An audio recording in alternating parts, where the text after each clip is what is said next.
Yo, what's going on, everybody? Welcome to the show. Another Thursday, another episode of Simply Sessions. I've got my second tip, my better tip back on the show, fresh tipped from Pacific Bitcoin. And Nico is going to come in and fill us in on all the latest and greatest in Bitcoin. I got the tech updates for you coming down the pike here. Of course, this is live. Anything can happen. Make sure to take a look at my good friend here, Bill. We'll do it live. Okay. We'll do it live. Fuck it. Do it live. I'll write it and we'll do it live. And thing sucks. Of course, if you have not already, smash that like button just below there. Do it now. It helps a ton. Please do. Subscribe, all that good stuff, and keep those comments coming in the chat. We'll be bringing it up on the live screen here. Anyways, I am Ben with the BTC Sessions. This is your Simply Session.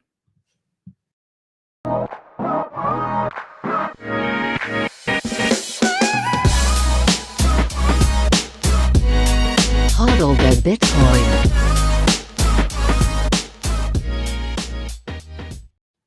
All right, before we dive into the news, let's take a look at where we are in the market right now. This is timechaincalendar.com. We're sitting at $26,754 per coin. A single US dollar will pick you up 3,738 sats. In terms of fees, next block 22 sats per byte, anytime 6 sats, and try not to be throwing off any transactions sub 2 sats per byte. They'll probably get purged from the mempool. In terms of Bitcoin mined, we're sitting at 19.51 million. That is 92.91% of the total supply. Coming up on the halving pretty soon here in April. It's getting closer, 28,000 some odd blocks until the halving. So yeah, keep an eye out. Shout out to sponsors of the show, hodlhodl.com. If you're buying Bitcoin and you've got some priorities in mind, like peer-to-peer trading, instant self-custody, and no KYC, well, this is the place to be. You can log in and sign up with nothing more than an email address. As soon as you get in, really simple. Choose a currency, payment method, and amount. Start browsing offers immediately, stacking non-KYC sats. They also have a lending platform in which nothing is ever rehypothecated. Check them out today. Links are down below. Of course, CoinKite. Once you stack some sats, you're going to want to secure them with some of the best hardware on the market. CoinKite kills it. I love my Cold Card Mark IV. I've got all their other goodies, tap signers, sats cards, block clocks, open dimes, all of that. And hey, have you reserved yours? The Cold Card Q1. Very excited. Also, they got this curious little guy here, the Sats link. I also reserved one of those. I'm pretty sure it's just like an offset conscious Cold Card, but really, I'm not sure, but I bought it anyways. Fuck it. I'll let you know what it is when it gets here. Anyways, videos coming soon. Check out coinkite.com. Use code BTC Sessions for 5% off everything in the store. Backups, of course, are important. Once you get your hardware, you're going to want to back it up on solid steel. And one of the most robust and premium solid steel backups on the market is Seedor. Really simple disk and capsule enclosure. The starter set comes with everything you need: mallet, stamp your seed, all of it on the discs. And it comes with the enclosures. You can get multiple enclosures or order more discs if you need to switch out your seed. And the whole thing is beautifully designed. I love it. I did a video on it. Check them out. Links are all down below, depending on the cheapest shipping for you. And Nunchuk, of course, for your multi-sig needs. Check them out for their Honey Badger program. You can set it up on your mobile device, tap signers, cold cards, any kind of hardware your little heart desires. On top of that, once you're all set up with your multi-sig, it has built-in inheritance planning so that your sats get to your next of kin if anything should happen to you. And of course, no KYC. You don't have to sign up and use your personal information to have this set up and working for you. So check them out. I have a tutorial on them as well. And last shout out of the day, of course, Start9, your sovereign computing solution. These guys offer plug and play sovereign computing solutions. You can run your full Bitcoin stack, Bitcoin Core, Lightning, mempool, Space, Join Market, also your data, files, passwords, photos, Nostra relays and clients, all that good stuff.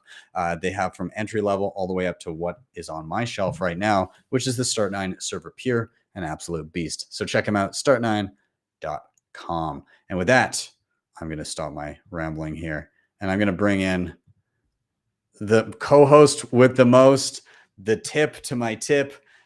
Dude, how you doing? I mean, dude, we are so synchronized. Yeah. We were kind of losing synchronization for a little bit. And I made tutorials this morning. It felt really great. It felt really awesome.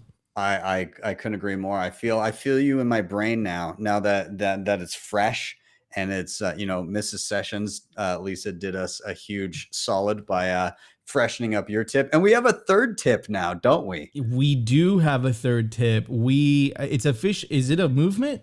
It's a movement now. I think it's happening, but hats off or tips off to Nathan Fast. And now, so what is it? So we had Simply Sessions, but now it's Simply Fast Sessions. We got to do a trio show at some point once in a while with him. And then eventually there'll just be so many tips that it'll just be like a cacophony. Who's the next target? Who's going to be the fourth tip? I don't know. It's got to be somebody that is obviously like quasi public, that like they can't run from it. They have to be in public with it, where they're going to be seen. It can't be like, oh, I'm OPSEC conscious and nobody knows who I am, right? It's got to be vivid. I see Tatum in the chat. So Tatum, the hair dye. I'm coming to your house right now, right after this show. Right now, Tatum. Yeah, it's happening. It's happening. Wait. I think we got a volunteer. I guess I could do my beard tip. Oh, okay. I'll take it. It's soon. Again, my OPSEC is going to be so good pretty soon. I'll just blend right in with the crowd. Nobody will know I'm even there. It's going to be incredible. Oh man. But yeah, it's a movement. I'm claiming that I'm a co-founder. All right, because I'm number 2. Yeah. All right. I'm co-founder in this movement. We can't ignore this comment. Tips are the new laser eyes. Thanks, Dave. I appreciate that. That's a great comment. That deserves to be framed. I think so. Also, side note, well, after we got the tips all dyed, we had Tip, like rapper Tip, come in and give her thumbs up in approval.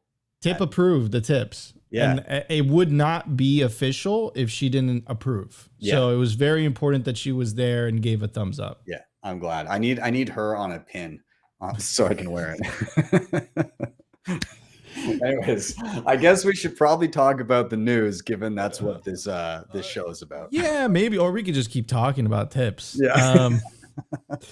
But yeah, lots of news, lots of news that has happened. Kind of setting the tone. We have the great Lynn Alden pointing something out. She said, oh, and give a little bit of context, by the way. So Kevin McCarthy, he was the Speaker of the U.S. House of Representatives. He got ousted. This is the first time in American history. Fiat is just throwing everything. The collapse of fiat is just throwing everything. Politics is a madhouse, whatever. And he got ousted. And the interim speaker, so the speaker that hasn't officially been elected, but he's speaker until they kind of figure it out who the next speaker is going to be, is a gentleman called Patrick McHenry. Now, what's really interesting, as Lynn Alden pointed out, the acting speaker of the U.S. House of Representatives has been hosting the Bitcoin white paper on his subdomain of the House website for almost 3 years now. The government is not a monolith, especially in a republic. It is a mess of many different interests. Imagine telling Satoshi in 2009 that in a little over a decade, there would be leaders of the U.S. government hosting his white paper. Don't trust, verify. Let's click on the link. And will you look at that? It is literally the Bitcoin white paper, and you guys can't see it, but it is literally being hosted on a .gov website. Now, in terms of the U.S. presidential line of succession, God forbid anything happened to President Joe Biden and Vice President Kamala Harris, the Speaker of the House is actually third in line for the U.S. presidency. And this dude is literally hosting the Bitcoin white paper. There's some things that Coinbase does right, and they have like these politician profile, and they tell you whether the politicians are pro Bitcoin and shitcoins or anti Bitcoin and shitcoins, right? And this guy is extremely supportive. And the guy who actually has a chance at winning or becoming the next speaker he is Tom Emmer. And Tom Emmer has been extremely pro Bitcoin. He's actually the gentleman that you and I, Ben, saw absolutely massacre Gary Gensler when we watched that video of him just getting grilled in a congressional committee. That was Tom Emmer. And Tom Emmer has a pretty good shot at becoming the next speaker of the U.S. House of Representatives. And we know how he feels about Bitcoin. We know how he feels about CBDCs. And if you see this on its own, you'd be like, okay, Nico, maybe this is an offshoot, but you got to connect the dots between everything that's going on. So the current Speaker of the House, super pro Bitcoin. He's hosting the Bitcoin white paper on his website. But we also have a presidential candidate. We've talked about this, RFK Jr. He just dropped out from the Democratic Party. He's running as an independent to run for president.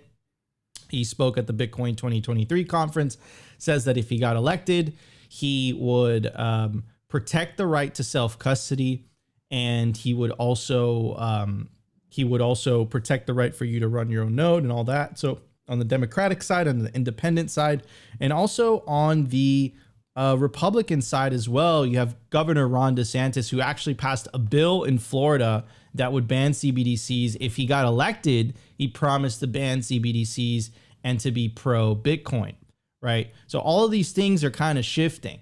And if you look at it from the angle of the Overton window, which I think is really, really important to kind of think about it from this sense. But first we have to define what the Overton window is. The Overton window is the range of policies politically acceptable to the mainstream population at any given time. It is known as the window of discourse, right? And here's a really good graphic for our audio listeners at the very top. It's unthinkable, radical, acceptable, sensible, popular, policy, right? Obviously, we want to get here. In El Salvador, it's already policy. In Argentina, it's basically already policy. They hate the central bank. Well, now the current U.S. Speaker of the House, the third most popular member of government, you can make the argument for that, is hosting the Bitcoin white paper. So where do you think, in terms of the Overton window, where is the political discourse? I am pretty confident to say that the idea of Bitcoin is no longer radical. I would basically say it's around acceptable and sensible, to be honest with you. This isn't just happening in the US. I know I talk a lot about the US, but we also have the conservative presidential or prime minister candidate in Canada, Pouvier Poilievre. I totally butchered his name. Sorry, guys, I'm not Canadian. I butchered that pronunciation. He's super pro Bitcoin and he's super anti CBDCs. So the point that I'm trying to make is that things are clearly shifting in one direction. Yeah. Bitcoin is becoming acceptable in political discourse. The idea of Bitcoin isn't radical. The idea of ending the central bank isn't radical. The idea of having a non-state currency is not radical anymore. And that is a massive deal. That is a big win for us Bitcoiners. And that is a huge defeat for governments, because their main weapon is this idea that, hey, guys, without us, money can exist. It seems like people are no longer buying into that bullshit. Yeah.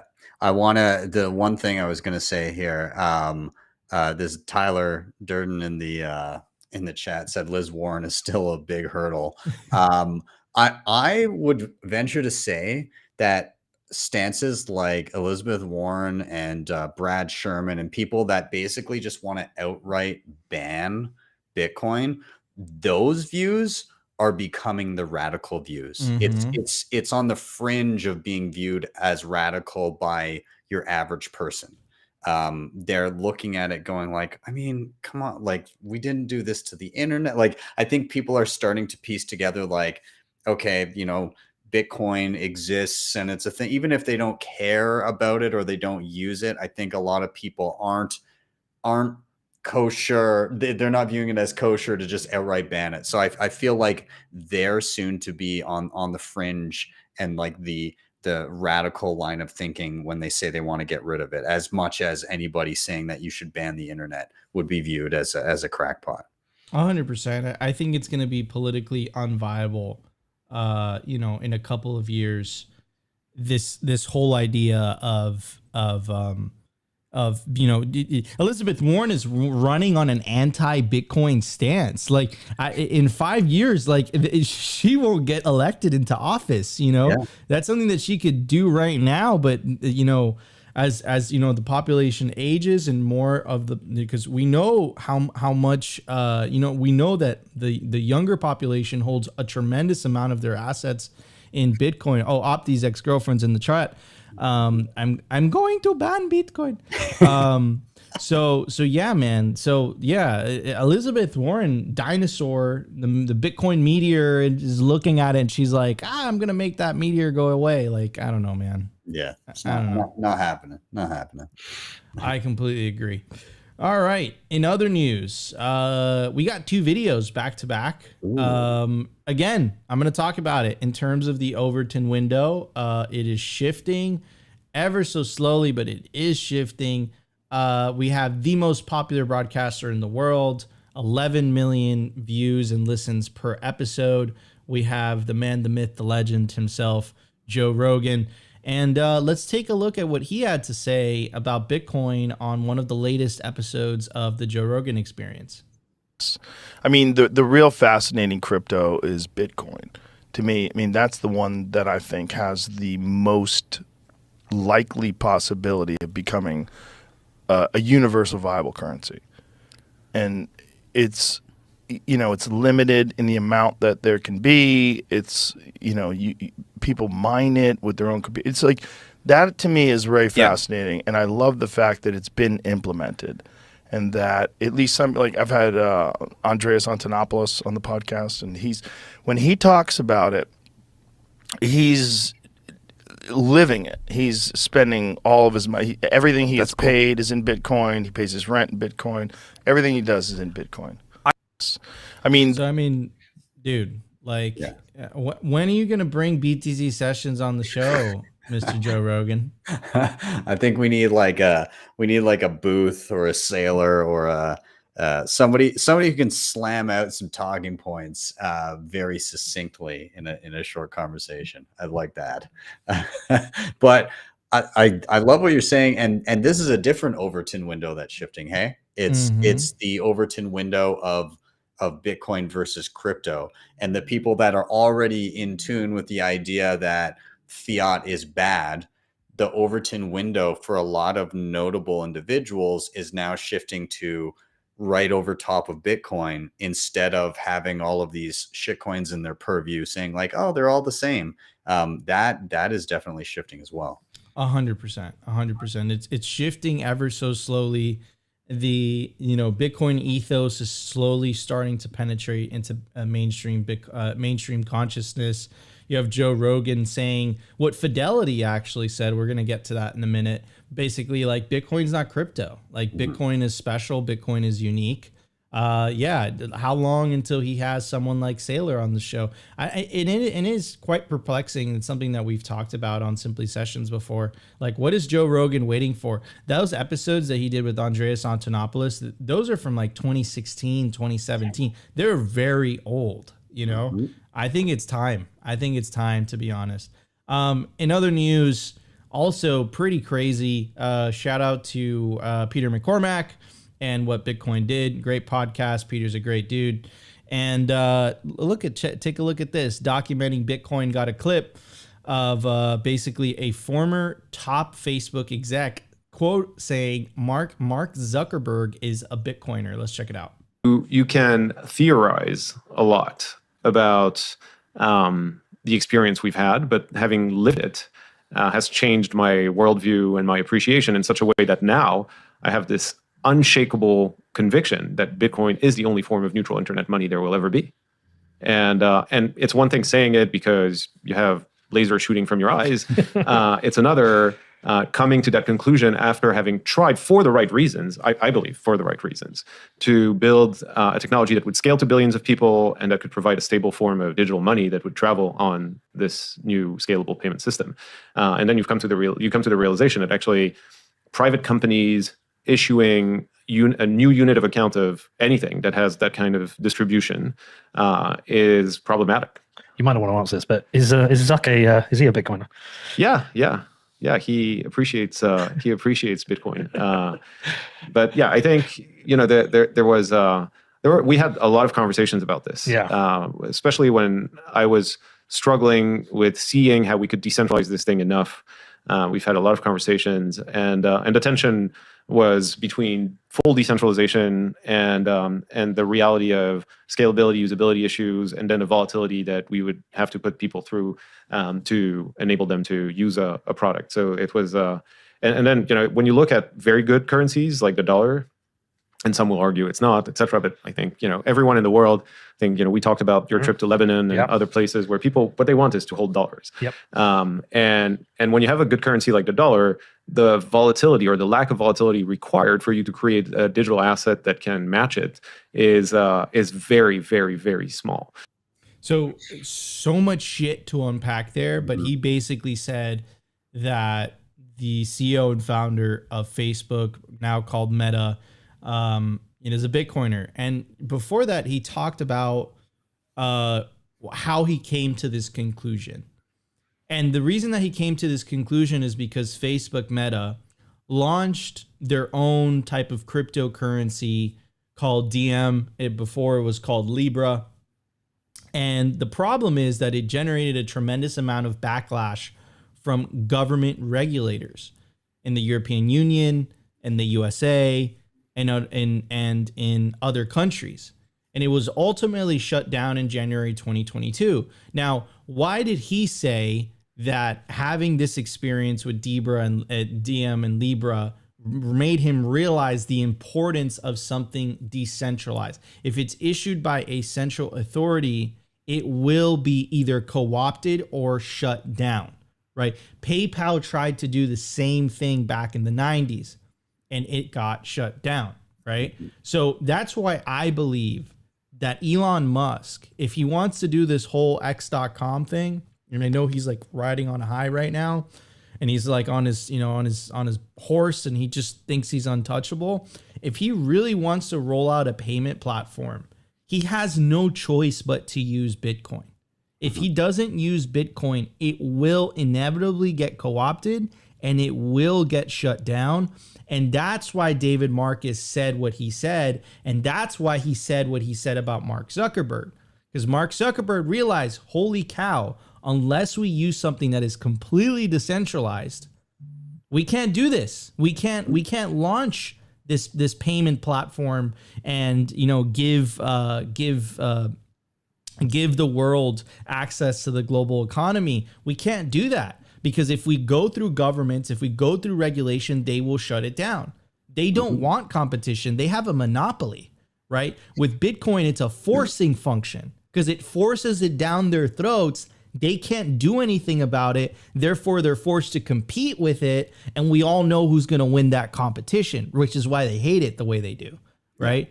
So anyways, really interesting. It sounds like in order to, for people in those positions of power, the ones that launch a shitcoin to make fiat gains just get angry at the system in terms of like, oh, they're clamping down on everything, and they almost have this knee-jerk reaction of like, oh, it's gonna happen to you too, and Bitcoin's not exempt and everything because they're incentivized to think that way. But it sounds like when you try to altruistically launch a shitcoin to give people greater functionality and cross-border, whatever you're trying to do, and it still gets stamped out, that's that instant realization of like, oh wow, this is why Bitcoin was important. Like I tried to do, and who knows, like maybe there were ulterior motives with Zuckerberg and Marcus, but like from what he's saying there, he felt like they were trying to do something good and simply just wanted to offer the ability to not be not be confined by a singular currency or government and transact globally very, very simply. And he quickly fucked around and found out that, yeah, Uncle Sam, European Union, everybody, they're not going to put up with that shit. And if there's somebody to clamp down upon, they will. And they did. And so he had like, it seems like he may have been penetrated by the orange pill. Exactly, man. All roads lead to Bitcoin. Some people have to hit themselves, metaphorically against the wall a little bit harder than others to kind of reach the conclusion that, okay, I no one could own this thing. It's like, you need a little bit of humility to truly understand Bitcoin. Because if you don't have that humility, if you're this all powerful government or this billionaire, you have this like, I'm here, I'm super smart, I'm here to fix Bitcoin, I can make Bitcoin better. But Bitcoin's history has shown how much of a clusterfuck that has been for Roger Ver, for Jihan, They've just they have significantly less Bitcoin than they had before if they just would have stayed humble and stacked sats, So yeah, just very, very interesting. I think this is just wins overall. Bitcoin can't stop winning. In other news, this is pretty crazy. This is some news that came out about, when we were in Cali, but the US government frames Bitcoin privacy as criminal. What are they talking about? In another unfortunate turn of events for anyone hoping their right to privacy to be protected as guaranteed by the U.S. Constitution, the UN Declaration of Human Rights, or other applicable law and federal law, the U.S. government has argued that the disclosure of proprietary chain analysis heuristics information in the case U.S. versus Sterling Gov would jeopardize numerous law enforcement investigations and impact the effectiveness of law enforcement tracking tools by enabling the development of, quote, criminal countermeasures to blockchain analysis. The oath each and every U.S. government employee pledges when first taking the office reads, I do solemnly swear that I will support and defend the Constitution of the United States against all enemies, foreign and domestic, and that I will bear true faith and allegiance to the same, that I take this obligation freely without any mental reservation or purpose of evasion, and that I will well and faithfully discharge the duties of the office on which I am about to enter, so help me God. Apparently, this oath is only applicable so long as it serves the U.S. government's agenda. While attempting to retain a protective order to seal the disclosure of chain analysis heuristic information, the U.S. government has, in essence, argued that the right to privacy does not exist when transacting on a blockchain. In the newly released court documents, the U.S. government defines software developed to protect individual financial privacy on the blockchain, such as coin joins, as adversarial, contending that the disclosure of chain analysis training methods and techniques bears the reasonable expectation to enable, quote, circumvention of the law. This is completely against the Fourth Amendment, which says that the government is not allowed to do any unreasonable searches and seizures. This is not innocent until proven guilty. This is, you are guilty because you are seeking privacy, which is absolutely crazy. This should not come as a surprise to you for anyone who's tuned into Simply Sessions, because we have read this passage from this book, The Sovereign Individual, millions of freaking times because it hit the nail on the head so many times. And I think it's completely applicable to this latest news. It goes on to say, this is a book from the quote, the Sovereign Individual. It says, lacking their accustomed scope to tax and inflate, governments, even in traditionally civil countries, will turn nasty. Businesses that offer services that facilitate the realization of autonomy by individuals will be subject to infiltration, sabotage, and disruption. Arbitrary forfeiture of property, already commonplace in the United States, where it occurs 5,000 times a week, will become even more pervasive. Governments will violate human rights, censor the free flow of information, sabotage useful technologies, and worse. This is the separation of money and state after all, and the state sure is getting desperate. And I love that part in that article where it said that even though government employees, they swear an oath to the Constitution, really what they are actually loyal to is the government. They're loyal to the money printer. right? They're loyal. That's where their loyalty lies. It doesn't lie to the Constitution. If their loyalty doesn't lie to the Constitution, that means that their loyalty does not lie to we the people, right? It lies to the administrative state. Some people call it the deep state, right? So anyways, what's your take, Ben? So the wild thing to me about this one is they've effectively said, I mean, first of all, they're trying to put somebody in jail and they're trying to use chain analysis as evidence that this individual has committed a crime. The defense has said, okay, show us how you came to your conclusion with the metrics that you used on chain to determine that a crime was committed by this individual, to which they've effectively gone, we can't share that information with you, because if we do, then people will learn from that and then be able to subvert our systems. The thing about that is when they're saying that, they're effectively admitting that it's currently possible on chain to do regular Bitcoin transactions that can take their assumptions about who has done what and who owns what coins. There are actions that you can take on chain right now that actually make their assumptions incorrect in many cases. What they're saying is that, hey, if we show how we came to this conclusion, people will be able to structure transactions in a way that make our conclusions, happenstance or not conclusive at best. But that means that you can currently execute transactions that way, right? Because nothing is changing with the consensus rules of Bitcoin. You can already transact in a variety of different ways. So it is fully possible that the way that they've decided this individual, that they've pinned a crime on this individual, can be interpreted multiple ways, because they're saying that if they show how they interpreted it, people can do transactions in a way that can be interpreted differently. And so is that not an admission in and of itself that the software doesn't work? If they're saying that simply showing how they came to their conclusions means people will be able to go around their conclusions without any changes to Bitcoin?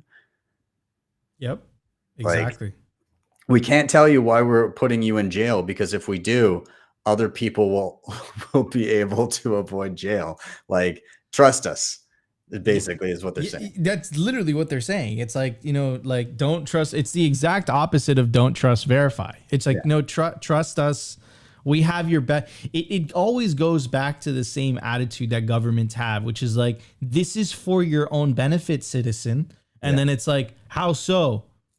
Shut up. It is. Trust me. Yeah. And it's even worse because it's not like they're using these tools altruistically just to catch people that are committing crimes. Chainalysis is a company that sells their services to the US government and to other companies, saying, hey, we can decisively, track people and make sure that we can catch people that are committing crimes and get a good picture of what's happening on the network. They're incentivized to say that their shit works and to not let people see how it works. And if it is broken, they're directly incentivized to hide that fact, which they seem to be doing.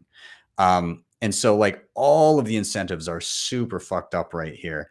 And all it's going to take is basically shining a light on it, saying, hey, your conclusions are not as conclusive as once thought and can be interpreted multiple ways, which, if something is beyond a shadow of a doubt, then of course, then we deem the person guilty. But if there is doubt, and there is doubt with on-chain analysis, you can't convict on that. Yeah. No, but I think you hit the nail on the head, Ben. It's really, all we have to do is continue shining light on this. That's all we have to do. And then everything else will take care of itself.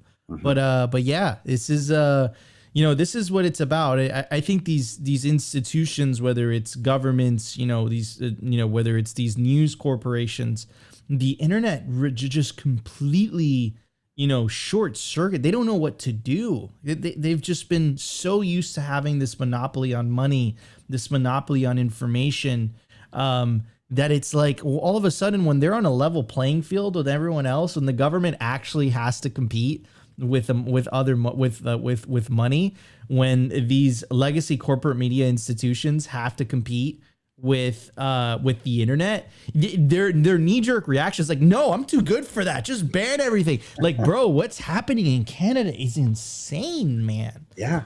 You can't visit Instagram. You can't visit certain news sites on Instagram now. Yeah. Did I show you, like, when I was down there, did I show you actual Instagram where it just says Canadian citizens can't view this?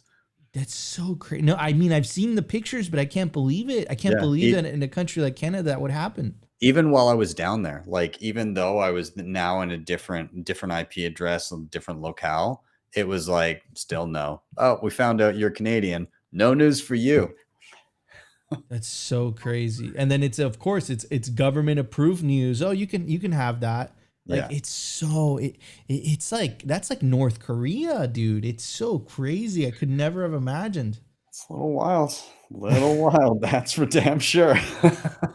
Yeah, and everybody up here is just asleep over it. They're like, can't see news anymore on social media. Yeah, dude. Anyways, you catch the game the other night? Yeah, it's that meme. Literal meme. I'm living the meme here. Oh, man. Crazy. Yeah. Oh, man. Well, we always have El Salvador, Ben. We always have El Salvador to fall. BTC sesiones. Yeah. Simplemente Bitcoin. BTC sesiones, bro. All right. We got to do it. All right. Okay. So other news. I think this is the really, really big news of today. Fidelity Digital Assets. This is Michael Saylor, by the way. It's a big deal that Michael Saylor says this, because Michael Saylor is the figurehead of the strategy of using Bitcoin as an alternative to fiat currencies, holding Bitcoin on a public company's balance sheet.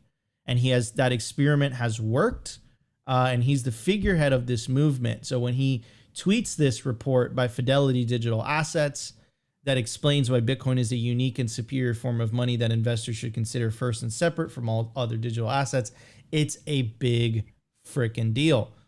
And if you actually take a look at this report, and we'll talk about why it's so consequential, who Fidelity is in a second.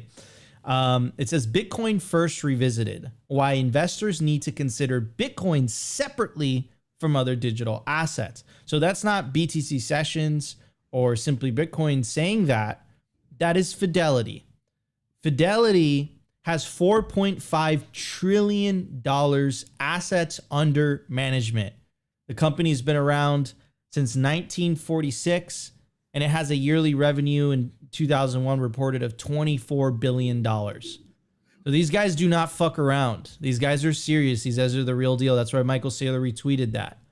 So when they write a report, Bitcoin, not crypto, it's a really, really big deal.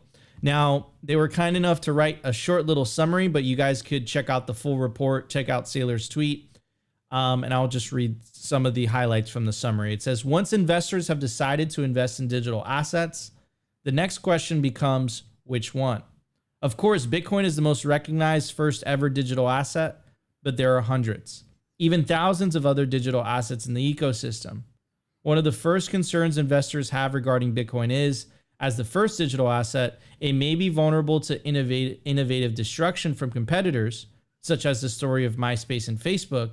Another common consideration surrounding Bitcoin is whether it offers the same potential reward or upside as some of the newer and smaller digital assets that have emerged.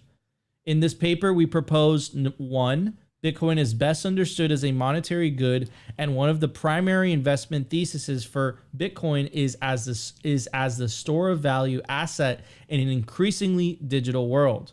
Number 2, Bitcoin is fundamentally different from any other digital asset.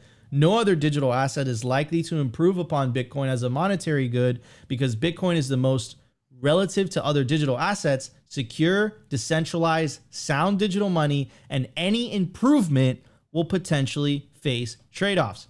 This isn't Bitcoiners saying this. This is Fidelity saying this. That's a big effing deal. Number 3, there is not necessarily mutual exclusivity between the success of the Bitcoin network and all other digital asset networks. Rather, the rest of the digital asset ecosystem can fulfill different needs or solve other problems that Bitcoin simply does not.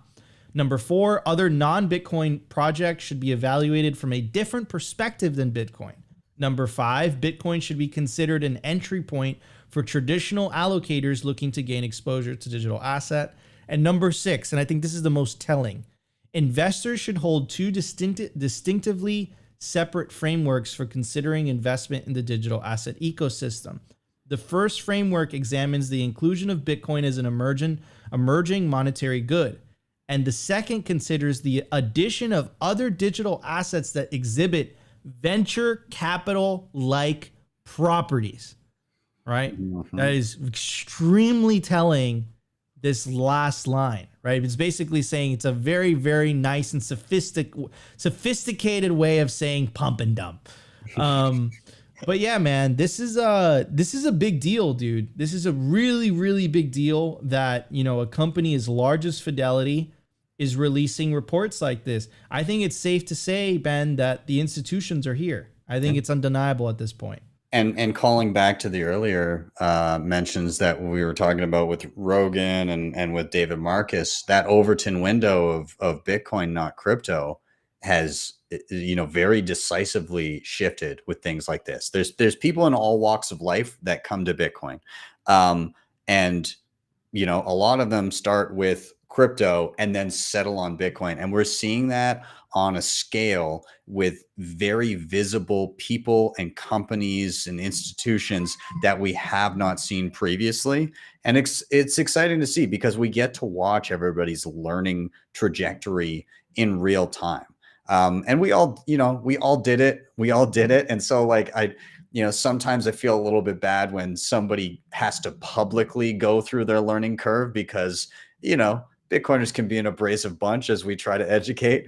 But people are getting it, and people are getting to a place where they're going, oh, wow, this is completely different than everything else. And again, I'll go back to the quote that I've heard and said many times.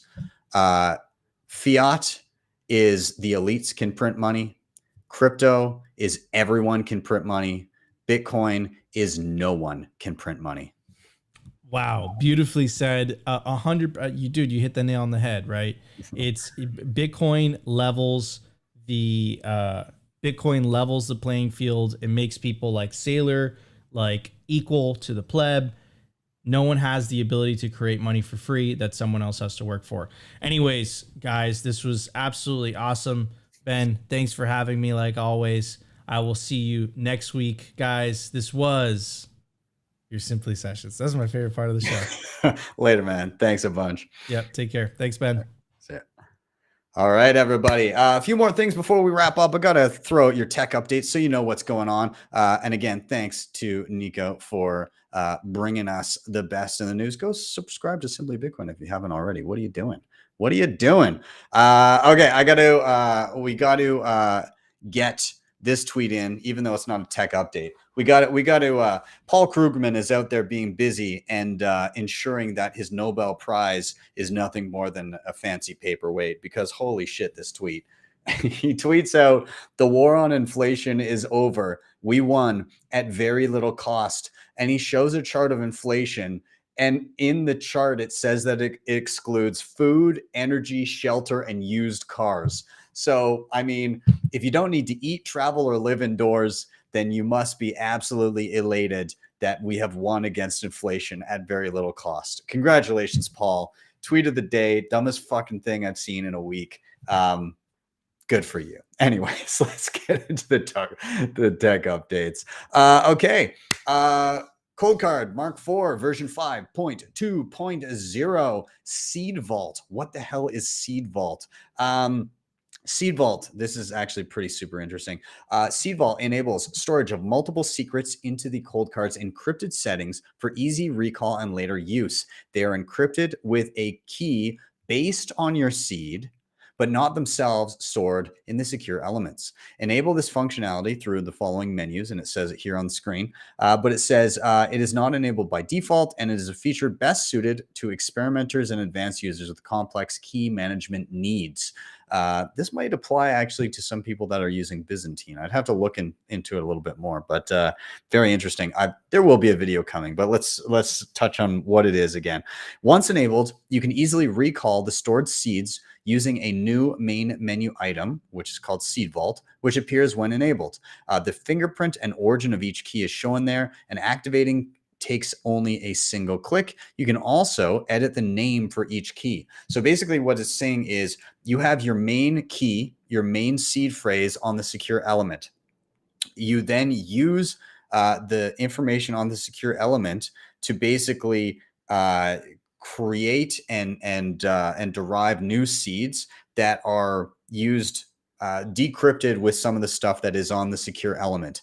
Those keys can then be labeled and accessed with single clicks once you've logged in to your cold card. So you can basically jump on, it sounds like, and say, okay, go to Seed Vault, and I'm going to go to Seed Vault number 1, and that will be for a specific use, and you'll be able to call up that information and utilize it for whatever. So if you've got perhaps your Uncle Jimming for family members, or maybe you're like an advisor and you have like a multisig service and you're a single key holder for different people, you can say client number 1, there's their seed that is part of a multisig, but it's all done from a master cold card.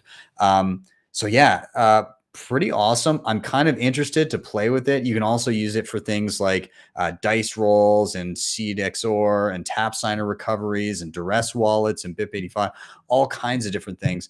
I'm going to have to dive into this because like I'm trying to understand and practice how this is going to work, and like the practicality differences between those other, features that I just mentioned. It seems like it just kind of streamlines everything that you could do before, but that's super awesome. Anyways, kudos. I will be touching on that soon, and another tutorial to do. Speaking of more tutorials to do, Trezor announced a new hardware wallet. It is the Safe 3 signing device. And so what's different with this versus the old model of Trezor? Well, one of the interesting things about it is that they've incorporated a secure element. And this is something that Trezor used to get a lot of shit for because their hardware didn't have a secure element in it, unlike things like Ledger and Cold Card and Passport and a lot of other options that do house a secure element, which actually keeps your keys safe from somebody physically attacking the device. They famously said that you didn't necessarily need to have a secure element on your device, and then said that they were going to roll their own secure elements and do their own encryption and all that. We haven't heard much about that, and now it seems that they've gone with a third-party vendor for their secure element. So that's interesting. Again, I think they're catching some shit for this, for like kind of backtracking and waffling on what they previously said. But I also do want to recognize that, like, I mean, okay, if this is more secure, then I mean, I can't shit on them too much. Yes, people, maybe their previous statements they now recognize as mistakes, and they prefer going with the secure element instead, which means perhaps they've grown in terms of how they interpret things. Now, the other thing that they said about this new device is that they have a Bitcoin only native version that they're shipping, but curiously, they said that they are only shipping 2013 units. It says available for now of the Bitcoin only edition. Anyways, I've ordered the Bitcoin only edition because I do want to do a review and video on it and kind of cover what they've got in front of us here. So hopefully it's a pleasant experience and hopefully it's good. But yeah, we'll see. I'll let you know, and I'll drop a video once it arrives. Okay, moving on. Blockstream Greenlight is now open for business. Greenlight is their scalable, non-custodial Lightning as a Service, or LAAS solution that offloads the complexities of operating a Lightning node to Blockstream experts while keeping keys in the user's control for greater security. So basically, this is a plug and play open standard that any developer can utilize in mobile Lightning apps. So you may see a lot of different Lightning apps start to utilize this backend and be able to provide fully non-custodial Lightning experiences that are automated in the background and simple to use. I think this is great. And I think that we're going to start seeing these standards kind of proliferate so that people can self-custody Lightning without having to make compromises. And I think it's fucking awesome. So again, kudos Blockstream on that one. BitVM, compute anything on Bitcoin. Now this one's a little bit technical. I'm not going to go too deep into it, but basically, rather than executing computations on Bitcoin, they are merely verified similarly to optimistic rollups. This basically means you can compute anything and use Bitcoin to verify it. So the computation, like all kinds of smart contracts, crazy crap that you maybe want to do, you can do that external to Bitcoin and then use with very little data fingerprint data on Bitcoin to verify that the computation you've done is valid. So very interesting. We'll see how it develops. Early days. I don't want to speculate too much, but hey, we shall see. Hoster, decentralized web hosting solution on Nostr. Basically, it's the ability to, it's an open protocol that enables global, decentralized, censorship-resistant social media. It provides free anti-censorship and fault-tolerant web hosting using relays that can be set up by anyone. So think decentralized websites that nobody can fuck with. That's pretty cool. And in that same vein, we have Hoster. We now also have Shopster, which is a decentralized classified marketplace that uses Lightning and Cashew, and it does it over Nostr as well. So you can buy and sell items on a marketplace that cannot be shut down and is truly decentralized. Super awesome to see these developments popping up on Nostr, and of course, Bitcoiners rallying around them.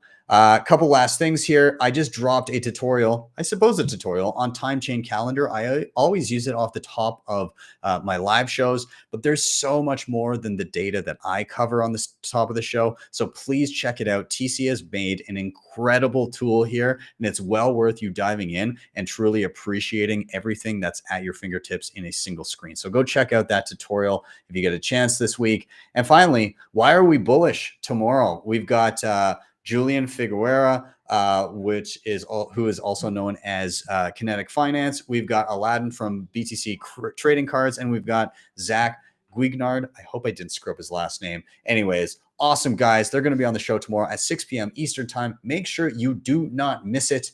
And then finally, before I wrap up here, I just want to say a quick shout out to everybody at Pacific that I just got to see down in LA.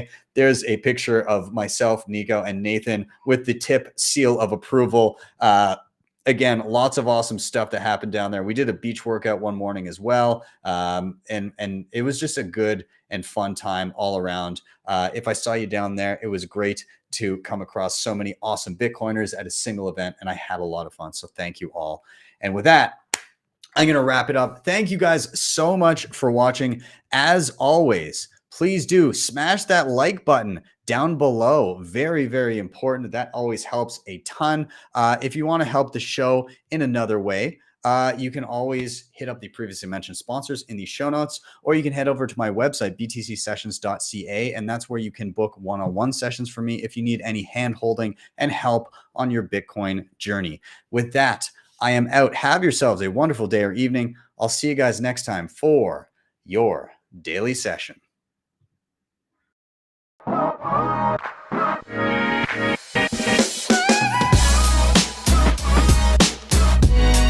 Hodl the Bitcoin.